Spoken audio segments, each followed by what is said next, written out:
Bismillahirrahmanirrahim. Assalamualaikum warahmatullahi wabarakatuh.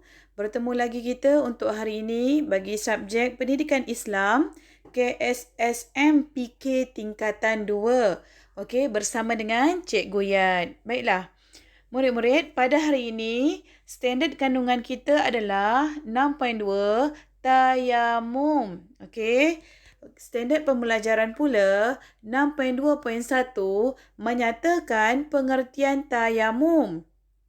6.2.2 menyatakan rukun tayamum. Okey, cikgu akan sentuh dua standard pembelajaran inilah untuk hari ini. Okey, objektif pembelajaran. Di akhir pembelajaran, murid dapat nombor 1. Okey, kamu dapat menyebut maksud tayamum dengan betul. Nombor 2, murid dapat menyebut 3 rukun tayamum dengan betul. Okey, jom kita teruskan. Baiklah, ini adalah set in aksi. Okey, kalau kamu dapat lihat, di sini adalah gambar yang menunjukkan ketiadaan air. Okey. Mungkin negeri Melaka sebelum ni, beberapa tahun sebelum ni ada mengalami gangguan bekalan air, tapi tidaklah teruk sebab kita masih lagi mampu tadah air, simpan air untuk kita gunakan untuk kita bersihkan diri, untuk kita beribadah, contohnya kita nak ambil uduk dan sebagainya. Okey, tayamum ni terjadi waktu bila? Antara sebab utamanya kerana ketiadaan air. Okey, ianya terlalu subjektif bila cikgu sebut tak ada air kan? Okey, dalam next ni cikgu akan terangkan lebih mendalam yang macam mana. Okey, seterusnya, baik, sebelum kita pergi jauh, kita kena tahu dulu apakah pengertian tayamum itu sendiri.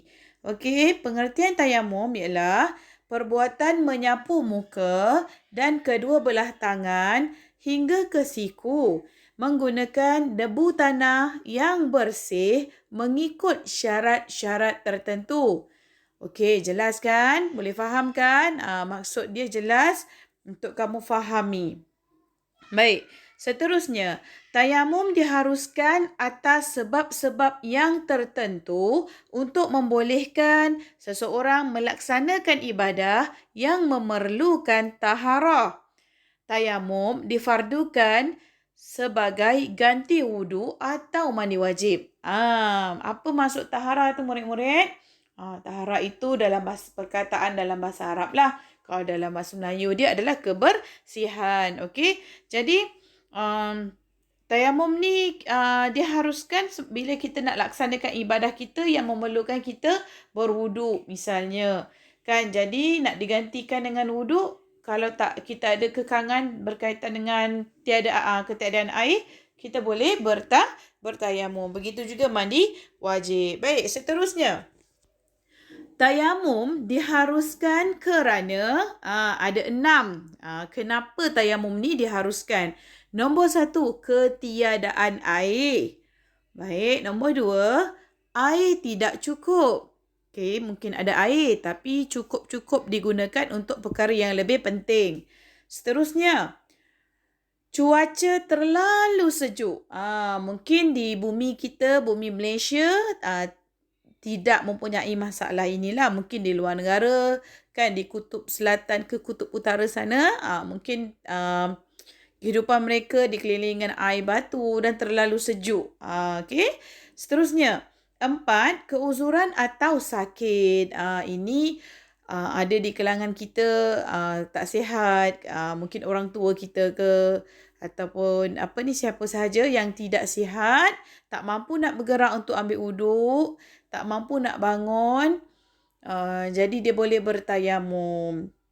Nombor 5, terhalang kerana bahaya. Mungkin untuk mendapatkan air itu akan mendatangkan bahaya kepada seseorang itu. Jadi dia boleh diharuskan bertayamum. Dan yang terakhir, air mencukupi untuk minum sahaja. Ada air tapi air hanya cukup untuk minum. Okey, minum untuk meneruskan kehidupan. Jadi untuk mengelakkan air tu, maksudnya kita nak simpan ataupun nak simpan air tu, untuk cukup minum saja kan. Jadi kita boleh nak lakukan ibadah, kita boleh bertayamum. Okey, boleh faham Okey, seterusnya, tayamum disyariatkan untuk menggantikan wuduk atau mandi wajib bagi membolehkan seseorang itu melakukan ibadah seperti solat, tawaf dan beriktikaf di dalam masjid. Baik, kesemua ibadat ini kita memerlukan taharah tadilah. Okey, ambil wuduk kan. Kita kena dalam keadaan yang bersih dan suci kan. Jadi, jika kita mempunyai kekangan untuk berwuduk menggunakan air, kita boleh diharuskan bertayamum. Okey, terdapat 3 rukun tayamum. Okey, apa dia? Jom kita tengok. Nombor 1. Okey, ini rukun tayamum ya. Nombor 1, menyapu debu tanah ke muka berserta niat. Okey, macam mana niat dia? Nawaitu tayamumah listibahati solati lillahi ta'ala. Sahaja aku bertayamum bagi mengharuskan solat kerana Allah Ta'ala. Okey, yang first dalam Islam pun memang sebelum ni cikgu ada mengajar yang tajuk lain. Apa-apa pun kita kena berniat dahulu. Okey, untuk mendapatkan pahala kan. Seterusnya, nombor 2, menyapu debu tanah pada kedua-dua belah tangan hingga siku. Ini rukun ya. Bila dah niat, seterusnya kita terus ambil debu tanah dan sapu kedua belah tangan kita hingga siku. Dan juga yang terakhir, yang ketiga adalah tertib. Okey. Seterusnya, syarat tayamum. Ada juga syarat tayamum. Ada 5 syarat tayamum. Apa dia? Jom kita tengok. Okey, ini adalah syarat tayamum. Ini cikgu ambil daripada buku teks kamu Cikgu scan dan cikgu masukkanlah dalam ni. Okey, nombor 1, syarat tayamum telah masuk waktu solat. Dan masuk waktu solat barulah kamu bertayamum. Nombor 2, cari air selepas masuk waktu solat. Okey, lepas masuk waktu solat tu kamu cari air. Nombor 3, menghilangkan najis terlebih dahulu. Okey, menghilangkan najis terlebih dahulu.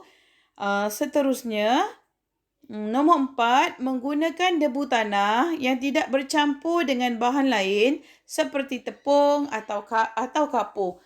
Okey, mungkin kadang-kadang debu itu bercampur kan dengan tanah ataupun contoh ni kat sini kapur kan.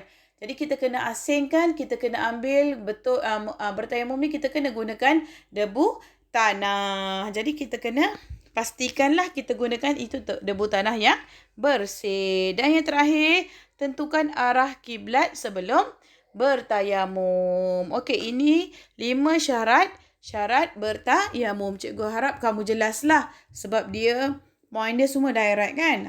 Okey, penutup.